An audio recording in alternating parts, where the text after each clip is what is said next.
Once upon a time, a girl named Cinderella lived with her stepmother and two mean stepsisters. They made Cinderella clean and cook all day for them, leaving no time for Cinderella for herself.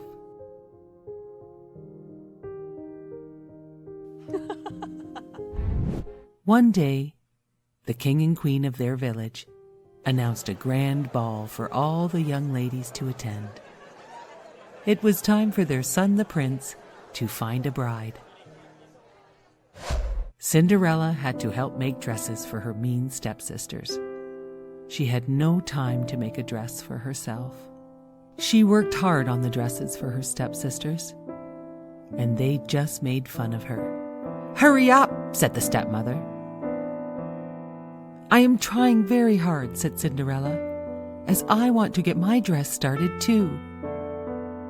The stepsisters laughed and said, "Imagine Cinderella at the ball in her torn, raggedy dress." Cinderella just kept working to finish the stepsisters' dresses. On the night of the grand ball, a fine carriage picked up the stepsisters and stepmother, but left Cinderella behind to do her chores. Cinderella had no dress anyway. She had no time left after making the stepsisters' dresses to make her own. She waved goodbye and said aloud, "I wish I could go to the ball." Then, poof! All of a sudden, a fairy godmother appeared. Cinderella could not believe her eyes. "Who are you?" said Cinderella. "Well, I am your fairy godmother, and I will grant your wish to go to the ball." "But what will I wear?" said Cinderella, "and how could I ever get there?"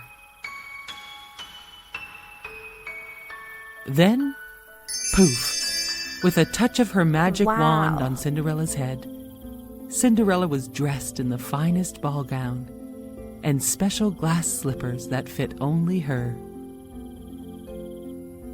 Cinderella looked at herself and could not believe it. "But how will I ever get there?" said Cinderella. And then, poof! With the touch of her magic wand, the most beautiful carriage was waiting to take Cinderella to the ball. "Have a wonderful time," said the fairy godmother. "But remember, Cinderella, at midnight, everything goes back to the way it was before." Cinderella promised her fairy godmother she would leave the ball by midnight. Cinderella went off to the ball.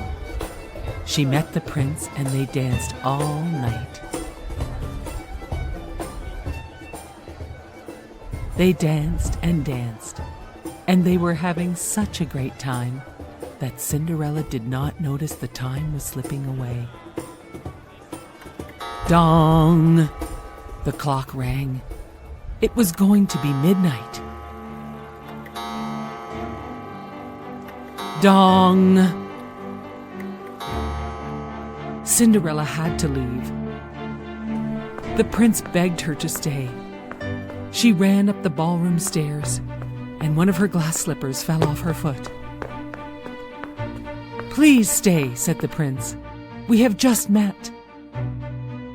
"Goodbye," she said, as she waved to the prince, and she slipped into her carriage and was whisked away.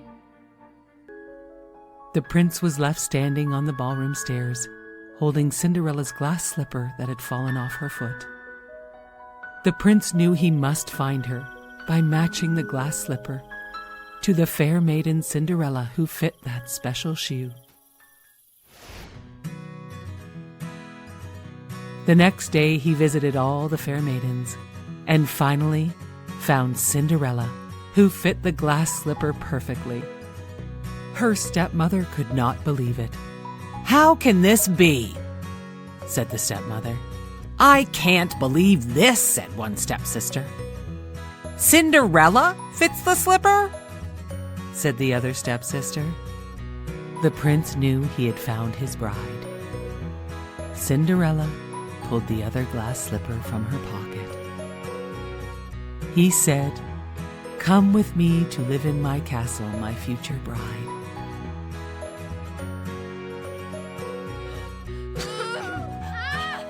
The prince and Cinderella had the most beautiful wedding in the whole land, and they lived happily ever after.